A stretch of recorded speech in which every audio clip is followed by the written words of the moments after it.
Jayom Vishnupada Paramahamsa Parivrajakaacharya Ashtotara Sata Shri Srimad His Divine Grace Shilai Se Bhaktivedanta Swami Maharaj Srila Prabhupada Ki Jai. Jayom Vishnupada Paramahamsa Parivrajakaacharya Ashtotara Sata Shri Srimad His Divine Grace Srila Bhakti Siddhanta Saraswati Goswami Maharaj Srila Prabhupada Ki Jai. All glories to the assembled devotees, Hare Krishna. All glories to the assembled devotees, Hare Krishna. All glories to the assembled devotees, Hare Krishna. All glories to Sri Guru and Sri Gauranga.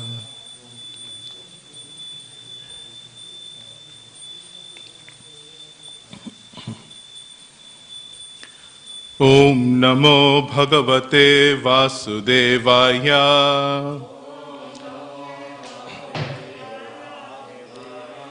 Om Namo Bhagavate Vasudevaya. Om Namo Bhagavate Vasudevaya. Narayanam Namaskrityam Naram Chaiva Narottamam Devim Saraswatim Vyasam Tato Jayam Udhirayet Nashtaprayeshu Vabhadreshu Nityam Bhagavata Sevaya Bhagavati Uttama Shloke Bhaktir Bhavati Naishtiki Krishnaya Vasudevaya Devaki Nandanaya Cha Nanda Gopa Kumaraya Govindaya Namo Namaha. Reading from Srimad Bhagavatam, 3rd Canto, 10th chapter, text number 8. Because I think 8 doesn't have a purport, we'll go through 9 as well. Text number 8. Padmakosham tadavishya Padmakosham tadavishya Bhagavat karma choditaha Bhagavat karma choditaha Ekam vyabhangshidurudha Ekam vyabhangshit urudha Tridha bhavyam dvisaptadha Tridha bhavyam dvisaptadha Padmakosham tadavishya Bhagavat karma choditaha Ekam vyabhangshit uruda Tridha bhavyam dvisaptada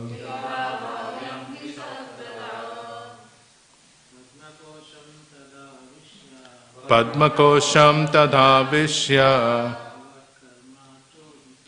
Bhagavat karma choditaha Ekam vyabhangshit urudha Tridha bhavyam dvisaptada Padmakosham tadavishya Bhagavat karma choditaha Ekam vyabhangshit uruda Tridha bhavyam dvisaptada Padmakosham tadavishya Bhagavat karma choditaha Ekam vyabhangshit uruda Tridha bhavyam dvisaptada. Matajis. Padmakosham tadavishya Bhagavat karma choditaha Ekam vyabhangshit hruda Trida bhavyam dvisaptada.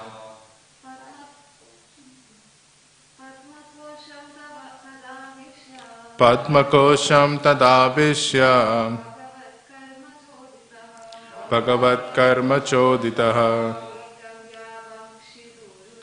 Ekam vyabangshit uruda Trida bhavyam dvisaptada Padmakosham tadavishya Bhagavat karma choditaha Ekam vyabangshit uruda Trida bhavyam dvisaptada. Word by word translation. Padma Kosham, the whirl of the lotus. Tada, then. Avishya, entering into. Bhagavat, by the Supreme Personality of Godhead. Karma, in activities. Choditaha, being encouraged by. Ekam, one. Vyabangshit, divided into. Urudha, great division. Tridha, three divisions. Bhavyam, capable of further creation. Dvisaptadha, 14 divisions. Translation by His Divine Grace Srila A.C. Bhaktivedanta Swami Maharaj Srila Prabhupada. Srila Prabhupada ki Jai. Translation. Thus engaged in the service of the Supreme Personality of Godhead, Lord Brahma entered into the whirl of the lotus, and as it spread all over the universe, he divided it into 3 divisions of worlds, and later into 14 divisions. Text number 9. Etavan jiva lokasya samstabheda samarhitah dharmasya hi animittasya vipaka parameshtyasau. Translation. Lord Brahma is the most exalted personality in the universe because of his causeless devotional service unto the Lord in mature transcendental knowledge. He therefore created all the 14 planetary systems for inhabitation by the different types of living entities. Purport. The Supreme Lord is a reservoir of all the qualities of the living entities. The conditioned souls in the material world reflect only parts of those qualities, and therefore they are sometimes called pratibimbas. These pratibimba living entities, as parts and parcels of the Supreme Lord, have inherited different proportions of his original qualities. And in terms of their inheritance of these qualities, they appear as different species of life and are accommodated in different planets according to the plan of Brahma. Brahma is the creator of the 3 worlds, namely the lower planetary systems called the Patala Lokas, the middle planets called the Bhur Lokas, and the upper planets called the Swar Lokas. Still, higher planets such as Maharloka, Tapoloka, Satyaloka, and Brahmaloka do not dissolve in the devastating water. This is because of the causeless devotional service rendered unto the Lord by their inhabitants, whose existence continues up to the end of the Dviparardha time, when they are generally liberated from the chain of birth and death in the material world. Om Jnanatimirandasya Jnananjana Shalakaya Chakshurunmilitam Yena Tasmai Shri Gurave Namaha. Shri Chaitanya Manobishtam Stapitam Yena Bhutale Swayam Rupa Kadamhayam Dadati Swapadantikam Vandeham Shri Guru Shri Yutapada Kamalam Shri Gurun Vaishnavamscha Shri Rupam Sagrajatam Sahagana Raghunatan Vitam Tam Sajivam Sadvaitam Savadutam Parijana Sahitam Krishna Chaitanya Devam Shri Radha Krishna Padan Sahagana Lalita Shri Vishakan Vitamscha He Krishna Karuna Sindhu Dina Bandhu Jagatpate Gopesha Gopika Kanta Radha Kanta Namostute Tapta Kanchana Gaurangi Radhe Vrindavaneshwari Vrishabhanu Sute Devi Pranamami Hari Priye Namo Mahavadanyaya Krishna Prema Pradhayate Krishnaya Krishna Chaitanya Namne Gaura Tushe Namaha Vanchakalpa Tarubhyascha Kripa Sindhubhya Evacha Patitanam Pavanebhyo Vaishnavebhyo Namo Namaha Shri Krishna Chaitanya Prabhu Nityananda Shri Advaita Gadadhara Srivasadi Gaura Bhakta Vrinda Hare Krishna Krishna Krishna Hare Hare Hare Rama Rama Rama Hare Hare. I beg the blessings of all the assembled Vaishnavas so that I can properly represent Srila Prabhupada's instructions and the Srimad Bhagavatam's message. So the second and third cantos, they talk about, second, third and fourth cantos, they talk about Sarga and Visarga, which refers to primary and secondary creation. These are 2 of the 10 topics in the Srimad Bhagavatam, and they're intended towards building a sense of surrender towards the Lord. So there are 4 cantos in particular, 5 cantos I should say, that specifically deal with how the Supreme Lord creates, maintains, and destroys the material world. This is the 2nd, 3rd, 4th, 5th, and the 12th cantos. Because in these cantos, what is established is not only is the Lord the creator of the material world, but how he individually enters into every personality who's involved in engineering the universe after that primary creation, and how those personalities are intimately dependent upon Krishna's mercy in the process of creation. That is established in the 2nd, 3rd, and 4th cantos. In the 5th canto, the way the Lord maintains the entire universe is established. And it is mentioned that the purpose of understanding this is to understand the vastness of the creation that Krishna is maintaining. By this, one begins to appreciate the enormity of Krishna's power and the enormity of his ability to give protection to living entities. In the 12th canto, there's a description of the destruction of the universe, or its ingestion into the body of Mahavishnu. After the universe, this is why you have got the last 5 chapters in particular of the 12th canto, where the pastime of Markandeya, who observes Krishna or Purushottama on a leaf floating in the waters of devastation, is described. But what is established is that it is Krishna in the beginning, in the middle, and in the end. And it's only Krishna who is the principal thread that connects the entire universe. He is the principal source from whom everybody draws inspiration and shelter. Perhaps the verse that best summarizes this is in Bhagavad Gita 7:19, which says, Bahunam janmanam ante jnanavan mam prapadyate vasudeva sarvam iti sa mahatma sudurlabha. This verse is understood in 2 different ways, but the principal understanding of this verse is what it actually takes to enter into the path of pure devotional service. Because those who cultivate this jnana referred in this verse doesn't refer to knowledge of matter and spirit. It refers to knowledge of the Supreme Lord. So those bahunam janmanam, those who acquire experiences lifetime after lifetime, and they're cultivating knowledge of the Supreme Lord. The knowledge that they ultimately need to cultivate is that it's Krishna alone, Vasudeva Sarvamiti, that he is the only thing in the beginning, middle, and the end of everything that they do personally, everything that is there around them, and the universe as a whole. And it's because of him everything runs.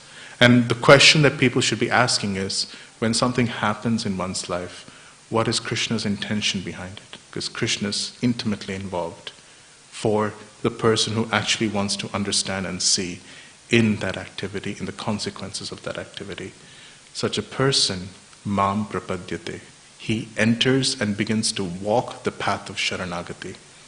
Surrender is not a line in the sand, it is a path. Therefore it's called Sharana Agati or Sharana Pati. It refers to the path of surrender, or the path of Agati means to walk towards the Lord. And to the extent that one's understanding of Krishna's presence increases in not only in just one's life, but in what one observes around the world, to the extent that that vision increases, to that extent one is considered to be mature in devotional service. In the 11th Canto Bhagavatam, there's a description of 3 kinds of devotees.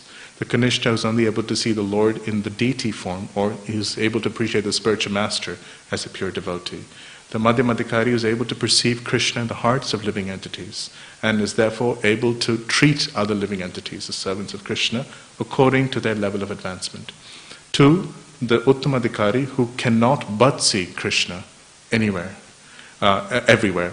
He only sees the form of his worshipful Lord, Ishtadeva Spurti. He sees the manifestation of his most beloved Lord everywhere. And so the proportion to which one is able to appreciate these cantos in the pastimes of the Lord in connection to the material world. Because we don't actually have access to Krishna in the spiritual world. And we can speak about Krishna's pastimes in the spiritual world, but the pastimes that we deal with are Krishna's pastimes in the material world. And one should know whether it's the economy rising, economy falling, house prices going crazy, or there are some difficulties, or there's carbon tax happening. You see all of this news around us right now. All of these things are a very, very small fragmentary part of the overall pastimes of the Lord. And one who's able to avoid getting caught just in the detail, but is able to abstract this, and is able to appreciate Krishna's plan in this process, that person is considered to be mature in devotional service. It is with the intent of emphasizing this realization, drawing this particular point, that Krishna's presence throughout the material world, his pastimes in the material world, are very elaborately described across 5 of the 12 cantos of Srimad Bhagavatam. So we are in the 3rd canto Bhagavatam, which describes Visarga, secondary creation. And of course, the principal creator that we are referring to is Brahma. And soon afterwards, as we progress along the 3rd canto and move to the 4th canto, the descendants of Brahma will be described, who are involved in the process of secondary creation in the form of expanding the living entities, expanding the teachings of the Lord throughout the universe. But here, only Brahma at present exists. Even Swayambhuva Manu is yet to appear. That'll happen in a few chapters from now. And in chapter 9, we've seen Brahma's confusion and the depth of his prayers towards the Lord to draw inspiration. This verse, in some sense, is a continuation of that particular point. So text 8 says, Padma Kosham Tada Avishya. Brahma had been born from the lotus flower. Initially, he was not even able to appreciate where he was, where this lotus flower was coming from. He climbed down the lotus flower. He couldn't see. In fact, he was this close to the navel of Mahavishnu. But then he was not able to perceive Mahavishnu. He climbed back up. And then, by virtue of his penance, by virtue of his devotional service, he was given the vision to observe the Lord. But still, when he woke up after a night's sleep, this is not just any creation. What Brahma's confusion applies every morning when he wakes up from sleep. And he is confused because he just sees so much mess. He sees water of devastation everywhere. He realizes that he has to again create something from scratch. The idea is that this creation is actually far bigger than Brahma himself. Sometimes, like for example, if devotees have to make something, like imagine you're making some halwa. For most devotees, especially who have tried it once or twice, it's quite within their capacity. But imagine you have to create something that is well beyond, like imagine the decoration of the temple room for a festival. Sometimes the output that comes about and the enormity of the coordination that is required is far bigger than oneself. And one can't imagine how this has come about with oneself as an instrument. It has just come out because of Krishna's inspiration. And this applies to any conscious devotee.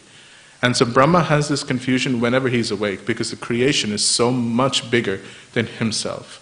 And he comes in and he begins to start to create something. And through Krishna's inspiration, it starts to come about. So Padma Kosham Tada Avishya. Tada means at that time. So at that time, so obviously it's in lead up to the verses so far. So he's now ready to begin creation. everything so far, it's incredible. I mean, actual secondary creation is described within the scope of one chapter, but the extent of his dependence upon the Lord and the extent to which he needs to rely upon the inspiration of the Lord is described across several chapters. But tada, at that time, Padma Kosham tada avishya. Avishya means he enters into. And Padma Kosham means the whirl of the lotus. He enters into the lotus. And as the lotus property in the purport describes, as the lotus begins to spread throughout the universe, out of the elements of the lotus, he begins to make the planetary systems. Bhagavat karma chodita. Chodita, here Prabhupada translates it as being encouraged by, being inspired by. So having Krishna within his heart, having Krishna's inspiration, working through Krishna's inspiration, he is Bhagavat karma. He is engaged in performing the work of the Lord. There's a verse in Chaitanya Charitamrita that without Krishna's name, it is impossible to actually spread Krishna's names throughout anywhere. And this is similar to Brahma's situation. Because he's been inspired by the Lord, he's able to create something that is the Lord's work, or he's able to do the Lord's work, being inspired by the Lord within his heart. Ekam vyabhangshid, meaning that ekam, that one lotus flower, vyabhangshid means to divide. Ekam vyabhangshit urudha. It's called a great division because that's the magnitude of the task that he's undertaking. He's taking this one lotus and splitting it into 3 worlds. And the enormity of the task is captured by that phrase urudha. Uru generally means, very, very, very great. Sometimes you say urukrama, the performer of great activities. Or you say urugaya, the personality who's sung about, who's glorified in great words. Or you say, that's ugra karma, but you say urukrama, you also say. But urudha, it is such a big task that this one lotus is being divided into 3 parts. Ekam vyabhangshit urudha tridha. And the enormity of the task is such that the question in this verse is being asked implicitly. How is it possible for one world to be split into 3? Now, for us, this may seem like it's quite, one lotus, 3 worlds, and then 14 worlds, and then everybody kind of fills it up. But if we actually step into how people who know how enormous this is, how they think, their implicit question is, how is it possible for one world to be split into 3? And to allay their concerns or to allay their doubts, the term dvisaptada is used. So the word dvisaptada here indicates 14 worlds. So not only is that one world being split into 3 worlds, it's also being split into 14 worlds. And the word bhavyam, bhava, means to create. So from those 3 worlds is generated or is created 14 worlds. But the term bhavyam also means to meditate. So not only did Brahma have to create 3 and 14 worlds, he had to create a structure that yogis and jnanis could meditate upon. This is the universal form. Because remember, he's doing the work of the Lord. He's creating a universe that resembles the universal form of the Lord, that is appropriate for meditation for jnanis and yogis. So that is the enormity of the task that he's conducting. And the word bhavyam indicates that he is in the process of creating a universe which the jnanis and yogis can meditate upon in the form of the universal form. So that is the summary of this particular verse. The translation again says, thus engaged, thus meaning then, tada, engaged in the service of the Supreme Personality of Godhead, Bhagavat Karma Chodita, Lord Brahma entered into the whirl of the lotus, Padma Kosham Avishya, as it spread all over the universe. He divided it into 3 divisions, Ekam Vyabhangshit Uruda Trida, of worlds, and later Bhavyam Dvisaptada, and later into 14 divisions. So text 9 asks the question, well, it answers the question, for what purpose was the world divided in this way? Why do you need to divide it into 3 and 14? Why not leave it as 1, for example? And the answer is provided. Etavan jiva lokasya samsta beda samahritaha. So the word jiva lokasya means a place where jivas can reside. And samsta beda, here Prabhupada translates it as different situations of habitation. So samsta means to stay. Bheda means differences. You have to create different places for the jivas to stay. Samahritaha, performed completely. You have to completely facilitate different living entities staying in different places. And why? The answer is because of different levels of consciousness. So Brahma has to very intimately consider what is it that every living entity needs. What do they need? For two reasons. The 11th Canto Bhagavatam describes that the jiva comes into this world not only to experience this world, but also to come closer to the Lord. And so he has to create a place that is suitable for the jiva's enjoyment, but also suitable for the jiva's development. And in order to create such opportunities for the vast multitude of jivas who exist, he has to create a multitude of planetary systems. The implicit connotation being that 3 is not enough, even one is not enough, even 3 is not enough, but you need 14 planetary systems. And of course these 14 planetary systems do not include the sun and moon.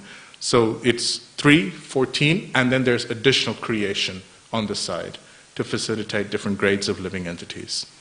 But this point shows the extent to which Krishna expands the creation of the universe in order to facilitate living entities. And it's an indication of the Lord's compassion and affection for the living entities.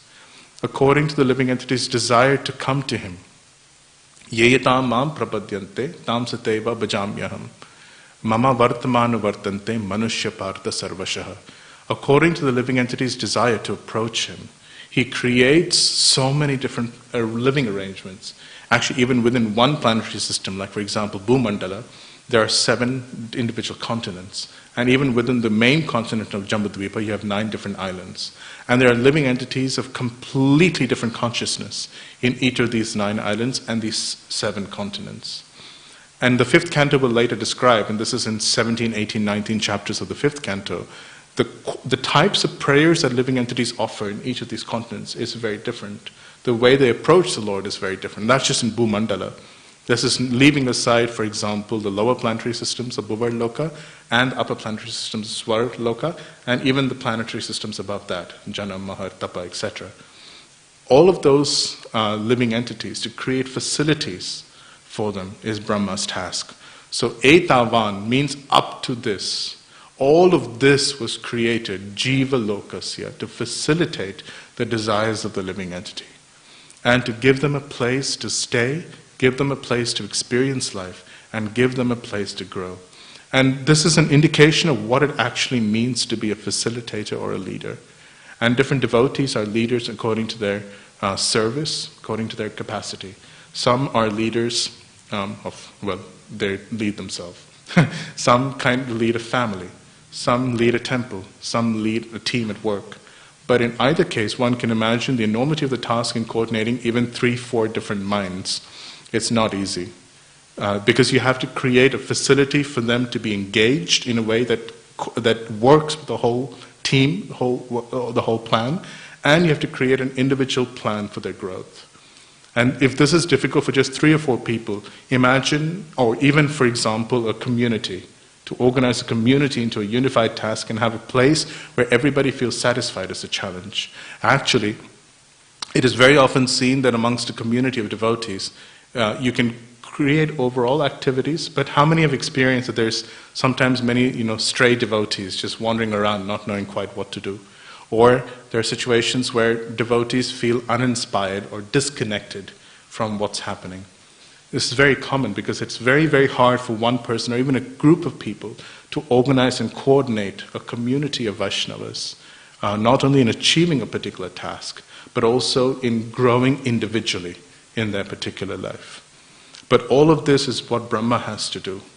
So etavan, that phrase, it conveys the extraordinary task, again, that is being conveyed. Up to this is what is conveyed by that word.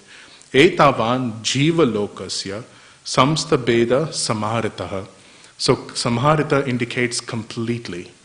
This means intellectually, it means mentally, emotionally, it means physically. to facilitate their intellectual, emotional, and physical needs and spiritual needs. Samsta Beda Samharita. Because each of these individual planetary systems have different material facilities and different spiritual facilities. So Samarita indicates both. That you have to create facilities which are both satisfying the needs of those particular group of jivas materially and those particular group of jivas spiritually. One can also sometimes we say, it's Kali Yuga, Prabhu, what can you expect? You can't expect anything more than this. And that's partly true, in the sense that, well, it's fully true. But the idea is that we're in Kali Yuga and we're surrounded by people of our type of consciousness. We are here because we deserve to be here. And it is the best place for us not only to experience life in the way our consciousness works, but also the best thing for us to experience life in the way that we can grow. And so we are surrounded by certain types of material facilities, certain things we can access even amongst different countries, whether we're talking about a third world country, a second or first world country, different material facilities that can be accessed and different opportunities for spiritual growth. That is what Brahma has to consider, and it's indicated in that word samharitaha. So etavan jiva lokasya samsta bheda samharitaha. He completely creates different living conditions to facilitate the material and spiritual growth of every type of living entity. And how he does this, what is his inspiration and strength in doing this is indicated in the last two lines of this verse. So he says, Maitreya says, dharmasya hi animittasya. So the word dharmasya indicates that Brahma has conducted his work in service to the Supreme Lord. This is sometimes, depending on Brahma in question. Some Brahmas are involved in worshipping the Lord through prescribed duties. Some of them are involved in worshipping the Lord according to knowledge. Our Brahma worships the Lord in pure devotional service, in Sakyaras actually. So Brahma, because our Brahma has engaged in pure devotional service, dharmasya, he animittasya. Animittasya means without cause or without personal intent. He has served the Lord for the Lord's benefit. And because he has served the Lord without personal intention, the idea is he is able to understand the intention of the Lord. Sometimes it is said, and Prabhupada makes this comment in the 12th chapter of the first canto, when Maharaj Parikshit is born. He says that there are two services that are essential in society, and this should only be performed by Vaishnava Brahmins. He says that these two people are Ayurvedic doctors, or doctors in general, and astrologers. He says because doctors are needed for the general health of living entities, and astrologers are needed to understand what's happening around me and what doors Krishna is closing, what doors Krishna is opening. Because the deepest understanding of karma is what is Krishna's plan for the living entity. And for an individual to communicate this to living entities, that individual has to be connected to the Lord and has to understand what is the Lord's intention for that living entity. Prabhupada would sometimes say that, in bygone days, doctors would sit at the bedstead of an individual and they'd be able to tell whether it was their time to go or not go. Sometimes they would see Yamaraja's presence or Yamaduta's presence by their bedside and they would say, look, no matter what medicine I give, it's not going to work. So they might give some palliative treatment and help the living entity depart somewhat peacefully, remembering the Lord. But in other situations, even if this disease was very grave, the doctor would be able to provide medicine and cure that living entity. But they were able to do this because they were cognizant of the intention of the Lord. And this is a lesson for us. Whenever we are facilitating anything for anybody else, or whether we are trying to help somebody else, we should understand that we are not actually the main cause of that person's welfare. Sometimes you see that when we are giving or when we're helping others with Krishna consciousness, there's a tendency to feel like I'm the one who has to take care of this devotee's spiritual life. Because if I don't, then that person will just disappear. Or there's a feeling like if I don't take care of it, other devotees might mess it up. But the thing that one has to understand is that Krishna is the original spiritual master of every living entity, and he's present in the heart of every other living entity. And it is he alone who has a plan for every living entity. When one becomes like attached in the wrong way in performing one's service, one good thing is that it means that one takes a lot of accountability. But the other problem is that it distorts one's vision. It distorts one's understanding of what is actually necessary for the benefit of that individual.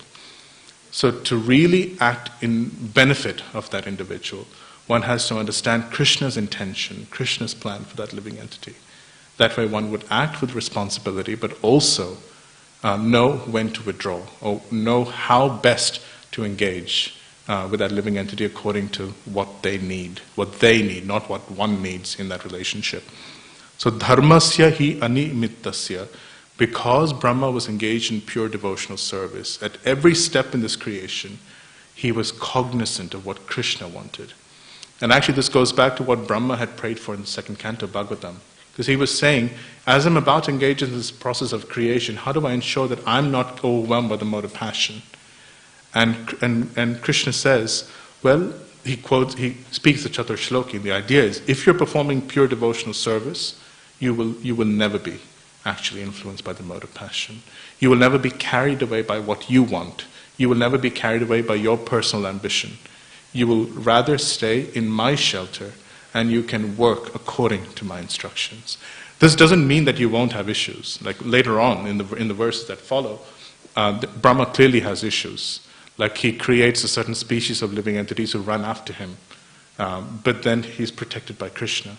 So it doesn't mean that one doesn't have a problem, but it means that one acts according to Krishna's intentions.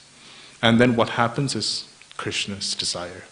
So dharmasya hi animittasya, he was able to completely create facilities for living entities because he was cognizant of the Lord's desire, and he was fully aware of what individual living entities need, both for their material development and for their spiritual growth.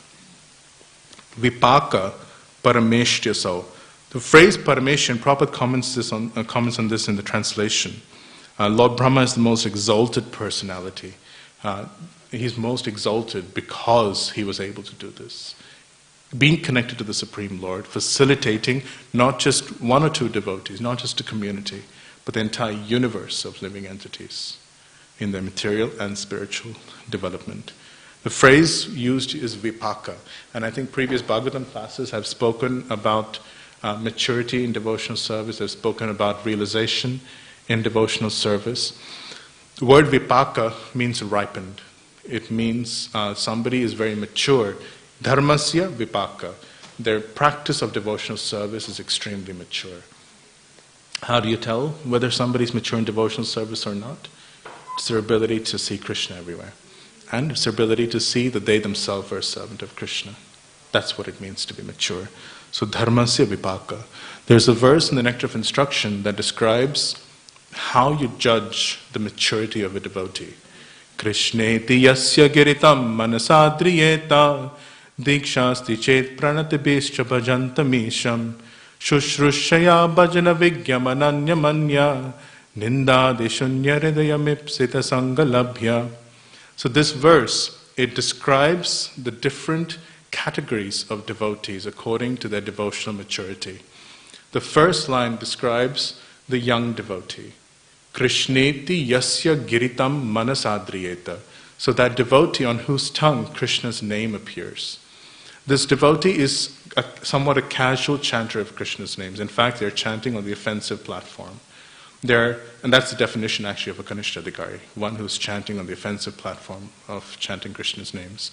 Because the crux of performing offenses in devotional service or in chanting is to identify materially. When one has a strong sense of I and mine in connection to the body, it's very difficult to engage in devotional service without an alteration of, one may consider Krishna's names in a particular way. One may misjudge what other Vaishnavas are like. And that's just because of the coloring of one's own bodily identification. So because one has that bodily consciousness, one's ability to chant Krishna's names is generally on the offensive platform. But the second line describes maturity. Dikshasti chet pranatibhischa bhajantamisham. And the word that describes this maturity is this phrase diksha. So diksha is typically associated with not first initiation but Gayatri initiation. And it's associated with, and the term Gayatri initiation is associated with devotional maturity, not in the sense that one is chanting Gayatri, because we do sometimes see that devotees who may not have Gayatri may be very mature in devotional service. But the phrase Diksha is indicated because alongside the 7 Gayatri mantras, or in the 7, the Gayatri mantras are composed of Krishna's names. And those names contain within them the seed of our eternal relationship with Krishna. And so therefore, Diksha means one who has obtained these mantras has obtained the seed of the eternal relationship with Krishna. It means that they are cognizant that they are an eternal servant of the Lord. And that's the constant realization. And that's what's indicated by the phrase Diksha. And they're chanting with this consciousness in mind. They're not chanting thinking that I am so-and-so of this world. I'm a family man, I am this, I'm that, which alters their understanding of Krishna's names.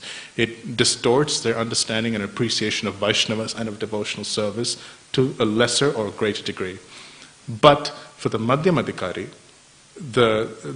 because their fundamental core is that I am a servant of Krishna, they're able to see things from a spiritual perspective. They're able to chant Krishna's names on the offenseless platform.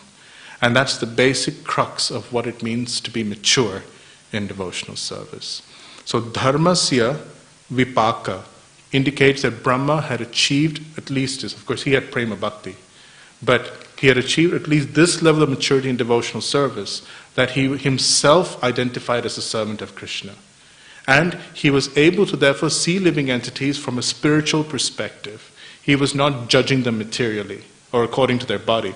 Like imagine if you have to create the body of a Rakshasa and you have to allocate a place for them. Now, how many people here naturally like to sit when somebody is opening out, something to do with meat and eating it? Like, I don't know if you've experienced this one office lunch that I'd gone to many, many years ago. I can't say this in front of the deities, but it was literally the rib cage of a living entity that was being opened up in front of me as this fellow was picking and eating it out. I mean, the natural reaction of devotees is disgust and wanting to move out of that place. But a Rakshasa is somebody who doesn't just eat animal flesh. That's an Asura. A Rakshasa is somebody who's a cannibal. They eat human flesh. But yet they also have a place in the universe of the Lord. And Brahma has to create not only a place for them, he has to create body, and he has to create facilities for their material progress and spiritual advancement. So how do you create such a thing if you don't appreciate a person spiritually? You understand that here's a jiva, they're stuck in this particular body, they will have certain desires, and they need a particular place to stay. If one is repulsed by such a condition, one cannot properly facilitate such living entities. And this applies to us whether we are parents, whether we are teachers, whether we are facilitators or temple managers, it applies. Because if we feel repulsed by individuals who come from a particular culture, who come with particular habits, sometimes devotees or people who come from outside who don't necessarily have the proper etiquettes that are expected in a temple environment. And devotees who are very conditioned by a cultural understanding of devotional service. And this is what it means to be a Kanishta, because they define devotional service in terms of a culture, not in terms of the actual connection of the jiva to the Lord. When they define a living entity in that way, they tend to adjust the way they deal with such a living entity. And it affects how one can act as an instrument of the Lord in facilitating that living entity's progress. But Brahma had to be on the spiritual platform, and even for living entities such as Rakshasas, or even the great sages who were residing with him in Satyaloka or in lower lokas like Maharaja Tapa, with whom he would have a natural affinity. Whether he was dealing with those living entities or whether he was dealing with living entities of the lowest designation, he had to see them spiritually because he was mature in devotional service. And just as Srila Prabhupada was able to deal with different types of individuals, embrace even drunkards if required, or chastise very senior Vaishnavas based on their spiritual needs. Similarly, Brahma was doing the service of facilitating the material and spiritual needs for all living entities. And these two verses, they describe the extent of realization that Brahma had, the extent of connection that Brahma had with the Lord, and the enormity of the task that he had to undergo in performing this creation. I believe the comments that Srila Prabhupada has in his purport follows this, but I think Srila Prabhupada comments on how living entities are a reflection of the quality of, have different reflections of the quality of the Lord. Therefore the word pratibimba is used. So this is a commentary on the phrase jiva lokasya. That because different living entities, they're all connected to the Lord, but according to the level of evolution spiritually, they have different grades of 50 qualities which are manifested in them. And they occupy different places in the different planetary systems according to how much they reflect the Lord's qualities. The lower planetary systems are largely distorted, and where people appear to be very focused on their own enjoyment and disconnected from the Lord, to the uppermost planetary systems where they are very, very godly and saintly in nature. So according to the reflection of these 50 qualities, to that extent, living entities are assigned a place. That's one point Srila Prabhupada makes. And Srila Prabhupada also brings out this point about Brahma's devotional service. In particular, the devotional service of those residing in the top 4 planetary systems, and how they're there because of their devotional service and they're not affected by devastation. I think that's all I have to say. Did Vaishnavas have any questions, comments, or corrections? Please.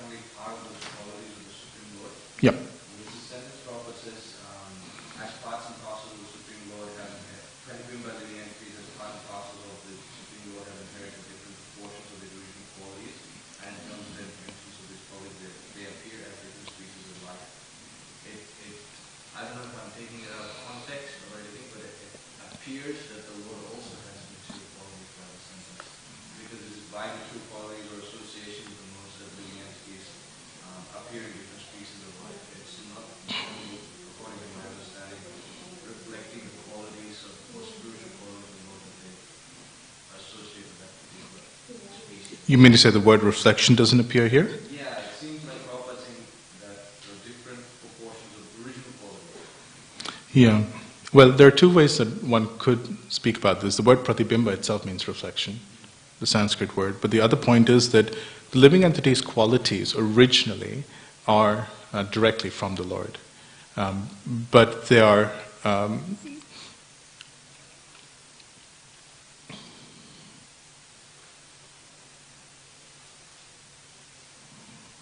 maybe one can see that from the phrase different proportions of his original qualities, because the living entity's qualities are fixed. They don't change. So for the pure soul, one cannot speak about different proportions of qualities. Every pure living entity has a fixed proportion of the Lord's qualities.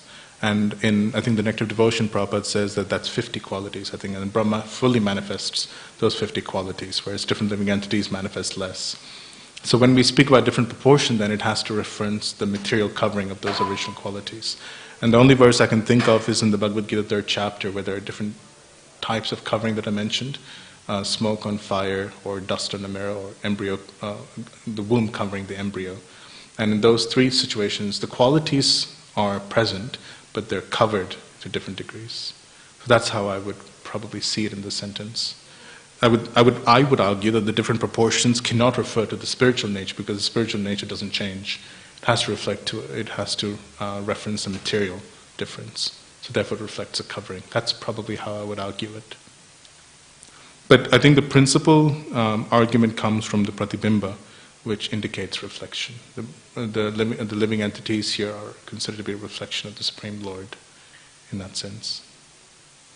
I don't know, does that address the... Yeah, because the concern or the understanding is that how is it that living entities have the original qualities of the Lord, but then how is it that Prabhupada mentioning that according to these proportions of qualities they inherit, or they inherit in terms of these inheritance of the qualities, they appear in the species of life.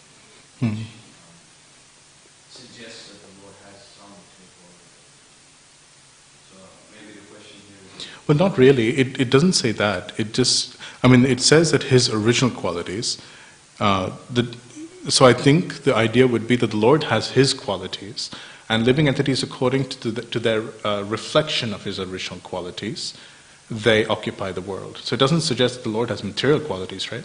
Which phrase here indicates that the Lord has material qualities? Well, it says here that inherit different proportions of the original qualities, and in terms of the inheritance of these qualities, they appear as different species of life. Yes, but the living entity with a full reflection of the Lord's original qualities, they would appear in the higher planetary systems because their qualities are completely spiritual. But to the extent that it's distorted, they would then appear lower down. So that would reference the material covering, right? It doesn't suggest that the Lord has material qualities. But it talks about his original qualities. Yeah. But it's like, for example, you have a sun, and the sun's reflection, if it's full, then you say it's very, very bright and illuminating. But sometimes you don't just get the full sun, you get a shadow of that, like reflected in a dark room. And that reflects, just a very small proportion of the Lord's original qualities. The qualities themselves are spiritual in nature. Actually, the example given in the third canto Bhagavatam is the conditioned soul's experience is like the sun, which is Paramatma, reflected in a lake, which is the full jiva, the pure jiva. And a ray of that light, when it's reflected in the dark room, that is considered to be the conditioned jiva. So the idea is that it's like there's a fragmentary hint of their spiritual nature, fragmentary reflection of the Lord's original qualities, but it's largely surrounded and darkened by the material influence. So the way I would read it is to say that the Lord's original spiritual qualities always exist, and to the extent that they're reflected, in the sense that to the extent that one manifests those original spiritual qualities, to that extent they're assigned a place. That's how I would understand that sentence. I don't know if that addresses... Okay. Because the qualities that we have are not actually material. There's a psychologist, Virginia, I never remember the last name, but she's a Christian psychologist, and she argues in a book on psychology that there are 7 essential needs of every living entity. And this includes the need to be completely loved, to be trusted, to be touched in a non-sexual way, etc. There are 7 such qualities. And she says that every living entity actually has a need, a deep-seated, rooted need for these qualities. She says that originally every living entity has this in connection with the Lord, and they feel fully satisfied. But if they don't get it there, then they have to seek it in relationships of this world. And if it is not found appropriately here, it is distorted in the form of some psychological imbalance, whether that's lust, anger, greed, etc. And so the essential quality of the living entity is